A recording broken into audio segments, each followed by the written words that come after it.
Professor, era um momento da história em que a vacina não existia na quantidade que existe hoje, né? E nós tínhamos muita gente para tomar a vacina, ainda um momento de pandemia absolutamente fora de controle. E aí a gente recebe essa notícia de que o governo brasileiro não conseguiu usar as vacinas doadas pelo governo americano, entre outras coisas, porque não tinha um plano para distribuir essas vacinas pelo país em tempo suficiente para evitar que elas vencessem, né? E deixou as vacinas, foi obrigado a queimar as vacinas, né? Não tem como dissociar isso, não é, professor? Eu, pelo menos, não consigo, né? Enfim, dissociar isso daquelas frases do ex-ministro Pazuello perguntando por que tanta pressa para tomar vacina, dizendo que, calma, o dia D e a hora H vão chegar, né? Ou o ex-presidente Bolsonaro dizendo que não era coveiro, mandando desfazer o contrato com o Butantan porque não queria botar azeitona na empada do Dória. Não consigo dissociar uma coisa da outra, professor. Não, é verdade. É a ação no campo do poder público federal mais criminosa da história do Brasil republicano. 700 mil óbitos.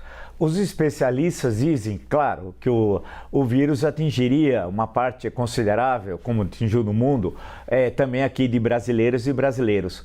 Mas as estimativas mais sérias dizem que aproximadamente dos 700 mil, cerca de 500 mil poderiam ter sido salvos pela vacina no momento adequado, quando havia vacina no mundo, e o Brasil poderia ter sido o primeiro país do mundo a vacinar. A Pfizer fez o oferecimento. O primeiro país do mundo seríamos nós, né, em dezembro, que começaríamos a vacinar. Nós estamos falando de 500 mil famílias que perderam seus entes queridos, muitas vezes aquele que sustentava suas famílias. Não há crime dessa magnitude na história do Brasil republicano.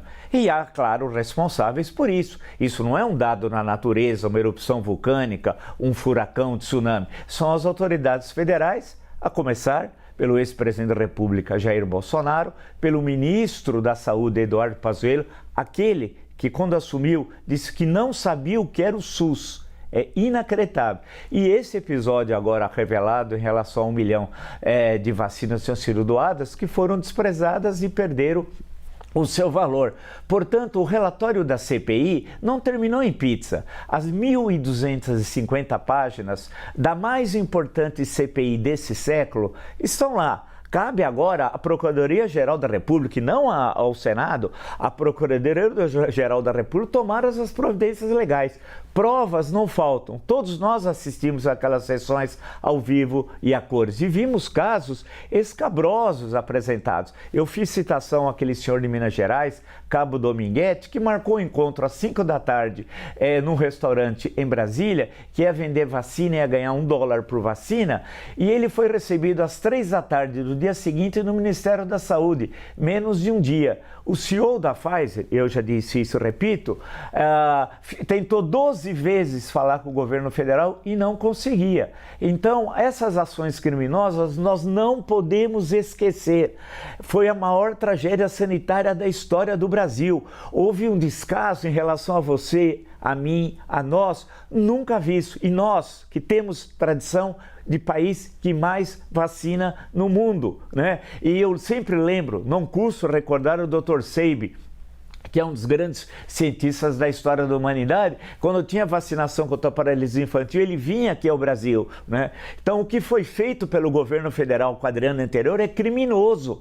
Nós temos de ter coragem de ter um tribunal de Nuremberg aqui no Brasil, sabe? Igual aquele do final da Segunda Guerra Mundial, para os que colaboraram com a maior tragédia, receitando, né, apresentando dados falsos. Muitos sumiram do Brasil. Eu lembro de alguns depoentes que tem um deles que estava no Canadá, né? A participação de autoridades do Ministério da Saúde, a militarização do Ministério da Saúde por pessoas que não conheciam a ciência, o papel importante da Anvisa. Vamos ressaltar agora o positivo do Almirante Barra Torres, que teve uma atuação exemplar durante aquele momento, né?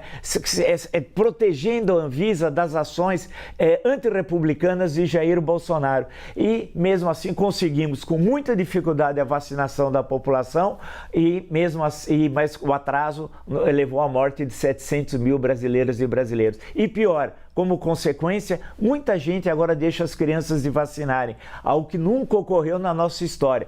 Por isso que agora, corretamente, o governo federal liga o Bolsa Família, por exemplo, à caderneta de vacinação. Recebe o Bolsa Família, mas precisa ter a vacinação. E eu espero que todas as escolas do Brasil, todas, sem exceção, só matriculem os filhos, isso tem de ser uma determinação oficial, como em outros países da Europa, hein?